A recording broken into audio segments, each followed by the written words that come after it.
வணக்கம் blender Tamil channel viewers. இன்றைக்கி நம்ம பண்ண டெக்ஸ்ட் அனிமேஷன் எல்லாத்தையுமே ஒரே ஃபைலுக்குள்ளே கொண்டு வந்து எப்படி ஒரு ஃபுல் அனிமேஷன் பண்ணுறது, அந்த கடைசி ஷாட்டை எப்படி பண்ணுறது அப்படிங்கிறத பார்க்கலாம் வாங்க. ஸோ ஃபஸ்ட்டு எப்படி ஒரு ஃபைலை இன்னொரு ஃபைலில் இருக்கிற நம்மளோட மாடல்ஸை ஒரு ஃபைலுக்குள்ளே கொண்டு வர்றது. ஸோ ஃபைல் அப்பெண்ட் கொடுங்க. அப்பெண்ட் கொடுத்து உங்கள் ஃபைல் எங்கே சேவ் பண்ணுங்க ஃபைலை செலக்ட் பண்ணி அப்பெண்ட் கொடுங்க. அதில் கலெக்ஷன்ஸ் ஃபோல்டருக்குள்ளே போயிட்டு நீங்கள் சேவ் பண்ணியிருக்கிற அந்த அனிமேஷன் கலெக்ஷனை லொக்கேட் பண்ணி ஓகே கொடுத்தீங்கன்னா உங்களுக்கு அந்த ஃபைல் இங்கே வந்துடும். இப்போ இதில் அந்த பாண்ட் டெக்ஸ்ட் உள்ள கொண்டு வந்திருக்கேன். ஸோ அதோட எம்டியை செலக்ட் பண்ணி நான் மூவ் பண்ணிக்கிறேன். எப்படி கலெக்ஷன்ஸ் க்ரியேட் பண்ணுறது அப்படிங்கிறத என்னோட வியூ லேயர்ஸ் டியூட்டோரியலில் சொல்லியிருக்கேன். அதை நீங்கள் பார்த்தீங்கன்னா உங்களுக்கு புரியும். அதே மாதிரி எல்லா ஃபைலையும் உள்ளே கொண்டு வரேன். இப்போ ஃபார் டெக்ஸ்ட் அதே மாதிரி உள்ளே கொண்டு வரேன். கலெக்ஷன் செலக்ட் பண்ணிட்டு ஃபார் கொடுத்து அப்பெண்ட் கொடுக்குறேன். எனக்குள்ளே வந்துருச்சு. அதே மாதிரி ரிமைனிங் மோர் அண்ட் கான்செப்ட் அந்த ரெண்டு ஃபைலையும் அதே மாதிரி நான் அப்பெண்ட் கொடுத்து லொக்கேஷனில் போய்ட்டு அதோட சோர்ஸ் ஃபைல் செலக்ட் பண்ணி அப்பெண்ட் கொடுத்து கலெக்ஷனில் போய்ட்டு அந்த அனிமேஷன் கலெக்ஷனை செலக்ட் பண்ணி நான் உள்ள லோட் பண்ணிக்கிறேன். இப்போ எனக்கு என்னோட எல்லா டெக்ஸ்ட்டுமே உள்ளே வந்துருச்சு, அந்த பாண்ட் ஃபார் மோர் கான்செப்ட் அப்படிங்கிறது. ஸோ இப்போ இது பார்த்தீங்கன்னா இந்த அனிமேஷன் எதுவுமே இருக்காது, ஒன்லி ஷேப் கீஸ் மட்டும் இருக்கும். இப்போ நான் ஒரு பிளேன் க்ரியேட் பண்ணுறேன். எதுக்குன்னா அந்த சைடில் அந்த கான்செப்ட் பக்கத்தில் லெஃப்ட் அண்ட் ரைட் சைடில் ஒரு சின்ன animation wave former, audio wave former இருக்குது பார்த்தீங்கன்னா, அதை க்ரியேட் பண்ணுறதுக்கு. ஸோ ஃபஸ்ட் நான் ஒரு பிளேன் க்ரியேட் பண்ணி அதையே டூப்ளிகேட் போட்டு ரைட் ஹேண்ட் சைட்லையும் ப்ளேஸ் பண்ணிக்கிறேன். லெஃப்ட் அண்ட் ரைட் ரெண்டு சைடுமே நான் ப்ளேஸ் பண்ணிக்கிறேன். இப்போ ஃபஸ்ட்டு அந்த இமேஜ் லோட் பண்ணுறதுக்கு முன்னாடி, அந்த வேவ் ஃபார்ம் க்ரியேட் பண்ணுறதுக்கு முன்னாடி இதில் எந்த மாதிரி அனிமேஷன் இருக்குன்னு ஃபஸ்ட்டு பார்க்கலாம் வாங்க. நான் மூவி கிளிப் எடிட்டரில் இருக்கிற அந்த வியூவை பாருங்கள். லெஃப்ட் ஹேண்ட் சைட் கீழே இருக்கிற வியூ போட்டில் நான் ஸ்க்ரப் பண்ணுறேன் என்னோட ஸ்லைடரை. ஸோ டெக்ஸ்ட் அந்த ஃபார் டெக்ஸ்ட் மட்டும் அப்படியே ரொட்டேட் ஆகி சென்டராக நிற்குது. ரிமைனிங் டெக்ஸ்ட்டில் லைட்டாக ஒரு அனிமேஷன் தான் இருக்குது, ஆனால் ஃபார் மட்டும் நல்லா தெரியுது. ரிமைனிங் டெக்ஸ்ட்டில் பார்த்தீங்கன்னா அந்த ஷேப் கீஸ் மட்டும் அட்ஜஸ்ட் பண்ணியிருக்காங்க. அந்த பாண்ட் மோரில் ஷேப் கீஸ் மட்டும் அனிமேட் பண்ணியிருக்காங்க. ஃபார் டெக்ஸ்ட் மட்டும் நல்லா ரொட்டேட் ஆகி சென்டரில் நிற்குது. ஸோ அதை தான் ஃபஸ்ட்டு பண்ண போகிறோம். நான் ஃபஸ்ட்டு இந்த கேமராவை ஃபிக்ஸ் பண்ணிக்கிறேன். கேமராலாம் ஜூம் பண்ணி ஃபிக்ஸ் பண்ணிவிட்டு ஆட்டோ கீ ஆன் பண்ணிடுறேன். ஆன் பண்ணிட்டு இப்போ ஸ்க்ரப் பண்ணி பார்க்குறேன். ஸோ எவ்வளோ ஃப்ரேம்ஸ் அந்த அனிமேஷன் இருக்குன்னு சொல்லிட்டு, ஸோ அவ்வளோக்கு கேமரா லைட்டாக பின்னாடி மூவ் பண்ணிக்கிறேன். எனக்கு கேமரா ஒன் பார்த்தீங்கன்னா லைட்டாக ஃப்ரண்ட்லேருந்து வந்துட்டு அப்படியே மெதுவாக ஒரு ஜூம் இன் இருக்குது. ஸோ அதுக்காக மட்டும் நான் கேமராவை ஃபஸ்ட்டு பொசிஷன் பண்ணிக்கிறேன். இப்போ என்னோட ஃபார் டெக்ஸ்ட்டை செலக்ட் பண்ணி முன்னாடி மூவ் பண்ணுறேன். ஏன்னா அந்த டெக்ஸ்ட் தான் முன்னாடியிலேருந்து பின்னாடி போய் ரொட்டேட் ஆகி போய் நிற்குது.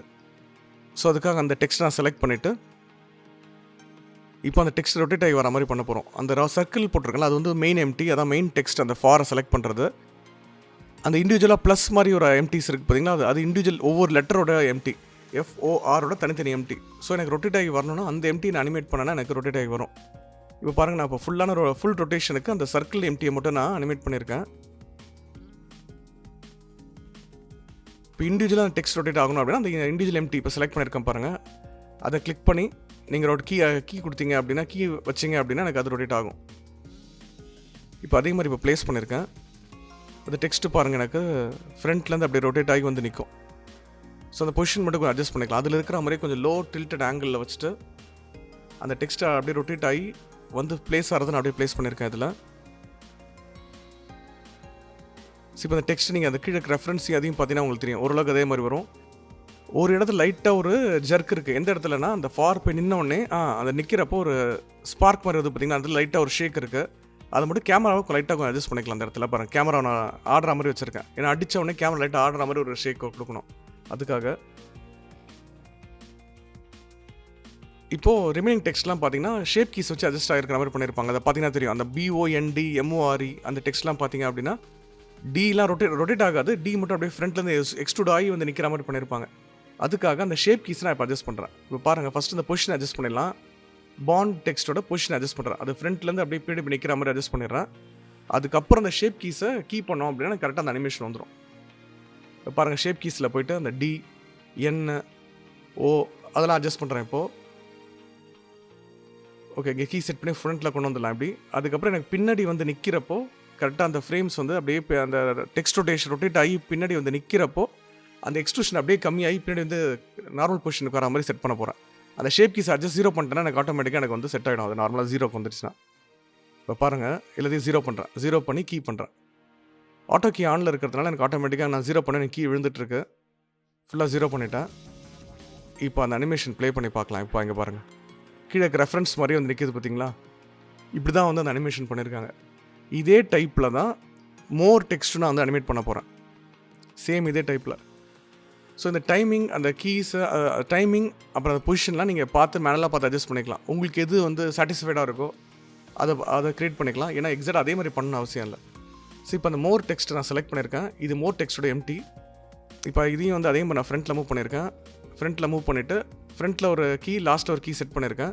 ஸோ இப்போ இதை பார்த்தீங்கன்னா எனக்கு அப்படியே மூவ் ஆகுது. இப்போது எனக்கு ரொட்டேஷன் மட்டும் வரணும். அதுக்காக நான் என்ன பண்ணுறேன், ஃபஸ்ட்டு ஃப்ரேமில் போயிட்டு அதை ரொட்டேட் பண்ணிக்கலாம். கொஞ்சம் இந்த பாண்ட் டெக்ஸ்ட் மாதிரி ரொட்டேட் பண்ணலாம்.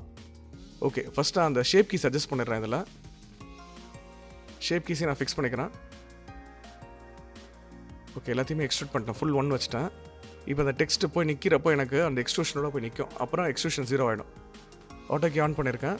இப்போ இங்கே போயிட்டு பாருங்கள் வந்து நின்றுச்சு. இப்போ எனக்கு கரெக்டாக 130 ஃப்ரேம்ஸ்க்கு எல்லாத்தையும் நான் 0 பண்ணுறேன். அந்த எக்ஸ்ட்ரூஷன் எல்லாத்தையுமே ஷேப் கீஸில் போயிட்டு. ஸோ இப்போ இந்த டெக்ஸ்ட்டு பாருங்கள், எனக்கு அதே மாதிரி எனக்கு ரொட்டேட் ஆகி வரும். அந்த மோர் டெக்ஸ்ட் ரொட்டேட் ஆகாததுனால நான் வந்து அப்படியே அதில் இருக்கிறது எக்ஸாக்டாக அதே மாதிரி க்ரியேட் பண்ணியிருக்கேன். ஸோ நான் ரொட்டேட் பண்ணல. பாண்ட் மட்டும் தான் ரொட்டேட் ஆகி வருது. அப்புறம் ஃபார் ரொட்டேட் ஆகி வருது. மோர் வந்து நார்மலாக அப்படியே தான் ஜூம் ஆகி அப்படியே பின்னாடி போகுது. ஸோ அதை மட்டும் நான் இப்போ க்ரியேட் பண்ணியிருக்கேன். எவ்வளோ ஈஸி இல்லை பாருங்கள். ஸோ எந்த ஒரு டைட்டில் அனிமேஷனுமே ஃபஸ்ட்டு பார்க்கும் போது நீங்கள் ஓவராலாக ஒரு அவுட்புட்டாக பார்க்குறப்போ டிஃபிகல்ட்டாக தெரியும். ஆனால் இறங்கி நீங்கள் ஒர்க் பண்ணி பார்த்தீங்க அப்படின்னா ரொம்ப ஈஸியாக இருக்கும். ஸோ இந்த சீரீஸை நான் அந்த எபிசோட் வைஸ் நான் டிவைட் பண்ணது காரணமே அதுதான். ஒரு அனிமேஷனை எப்படி பிரேக் டவுன் பண்ணி எப்படி ஈஸியாக அண்டர்ஸ்டாண்ட் பண்ணணும் அப்படிங்கிறதுக்காக தான் இந்த இந்த டைட்டில் அனிமேஷன் சீரீஸே வந்து part 1, part 2, part 3, part 4, part 5 அப்படின்னு சொல்லி நான் ஸ்ப்ளிட் பண்ணி கொண்டு வந்தேன். இப்போ பாருங்கள், இந்த கான்செப்ட் டெக்ஸ்ட் நான் அனிமேட் பண்ணியிருக்கேன். டிஃப்ரெண்ட்லேருந்து அப்படியே வர மாதிரி. அது சின்ன ரொட்டேஷன் தான், ஓவராலாக ஒரே ரொட்டேஷன் தான். ஸோ அதை ரொட்டேட் பண்ணி ப்ளேஸ் பண்ணியாச்சு. அந்த கீ ஃப்ரேம்ஸ் ரைட்டாக அட்ஜஸ்ட் பண்ணிக்கிறேன் எனக்கு டைமிங் கரெக்டாக இருக்கிறதுக்காக. இப்போ எனக்கு ஆல்மோஸ்ட் அது எக்ஸாக்டாக அதில் இருக்கிற மாதிரி நான் க்ரியேட் பண்ணிட்டேன். உங்களுக்கு பார்த்தாலே தெரியும். அந்த அனிமேஷன் ப்ளே பண்ணி பார்த்தாலே உங்களுக்கு தெரியும்.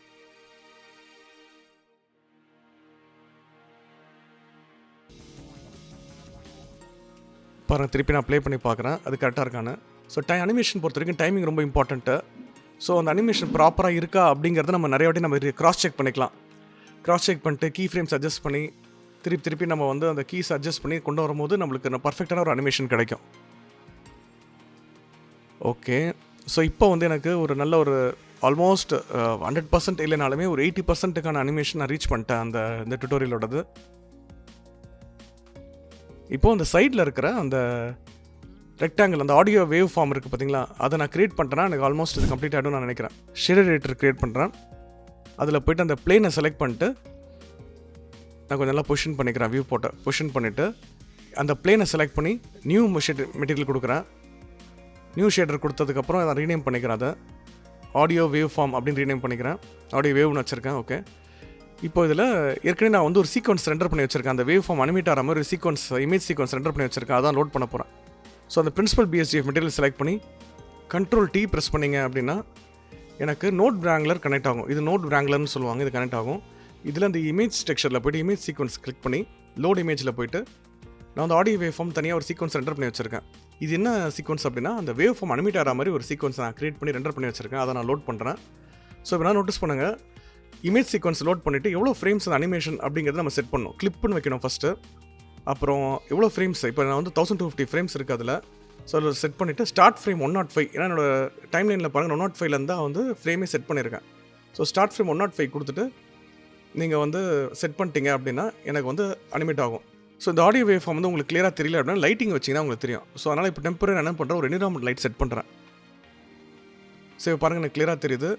ஸோ யூவி எடிட்டரில் போய்ட்டு உங்களுக்கு அந்த ஆடியோ எடிட்டர் கட் ஆகுது அப்படின்னா, audio wave form animation cut ஆகுதுன்னா யூவி எடிட்டரில் போய்ட்டு உங்களோட யூவிஎஸ் அட்ஜஸ்ட் பண்ணிங்க அப்படின்னா எனக்கு வந்து அந்த ஆடியோ வேவ் ஃபார்ம் கரெக்டாக மேட்ச் ஆகிடும் அதில். இப்போ பாருங்கள் எனக்கு அந்த அனிமேஷன்ஸ் நல்லா வந்திருக்கு. அந்த ப்ராப்பரான audio wave form animation load ஆகிடுச்சு எனக்கு. ஸோ ஓவராலாக ஒரு டெக்ஸ்ட்டை அனிமேட் பண்ணி ஒரு சீனுக்குள்ளே காம்போசிட் பண்ணுற ஒர்க்கை நம்ம பண்ணிட்டோம். இதுக்கப்புறம் என்ன பண்ண போகிறோம் அப்படின்னா, பேக்ரவுண்ட் எஃபெக்ட்ஸ் ஆட் பண்ணுறது, அப்புறம் எல்லா சீக்வன்ஸையும் நம்ம தனித்தனியாக சேவ் பண்ணோம் பார்த்தீங்களா. இத்தனை எபிசோடில் தனித்தனியாக பண்ணோம்ல, அது எல்லாத்தையும் கரெக்டாக பேக்ரவுண்ட் வச்சு ரெண்டர் பண்ணுறது. அதுக்கப்புறம் ஓவராலாக ஃபைனலாக ஒரு அவுட்புட் எப்படி எடுக்கிறது அப்படிங்கிறத நம்ம அடுத்த வர எபிசோட்ஸில் பார்க்க போகிறோம்.